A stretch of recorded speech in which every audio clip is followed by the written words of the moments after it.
Bonjour et bienvenue dans la minute de vérité de Passage du désir. Aujourd'hui, je vais vous donner les clés pour choisir votre premier sextoy. Très souvent en boutique, les gens rentrent et se retrouvent complètement perdus face au rayonnage de sextoy.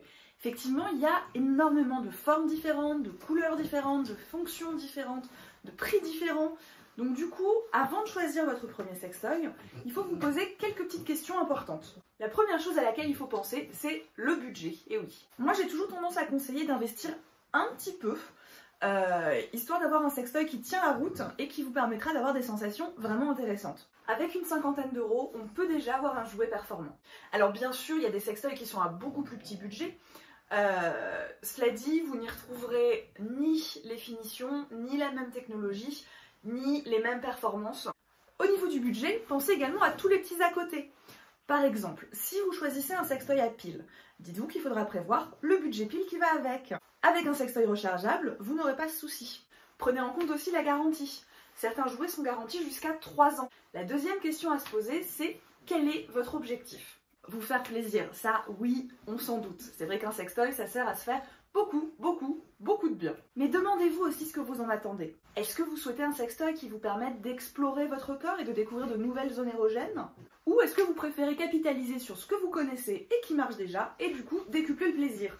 Si l'idée c'est avant tout de se faire du bien, optez pour des valeurs sûres. Par exemple le womanizer pour le clitoris ou des gaines de masturbation texturées pour le pénis. Ça permet de se concentrer sur les zones érogènes les plus faciles d'accès et les plus réactives et du coup d'obtenir des orgasmes très intenses. Si vous cherchez plutôt à découvrir votre corps, on partira plus sur des sextoys vaginaux pour partir à la recherche du point G ou aller sensibiliser un petit peu les zones internes, ou sur des sextoys pour la prostate qui vont permettre d'aller découvrir un petit peu cette zone à haut potentiel plaisir.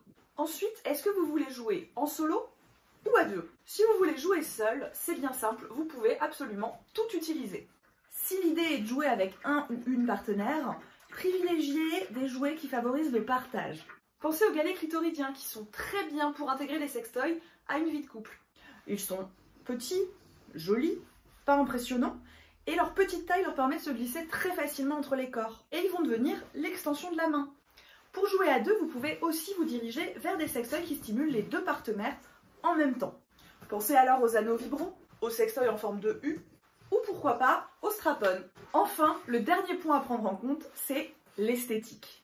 Bah oui, l'idée c'est quand même de choisir un jouet qui vous plaît.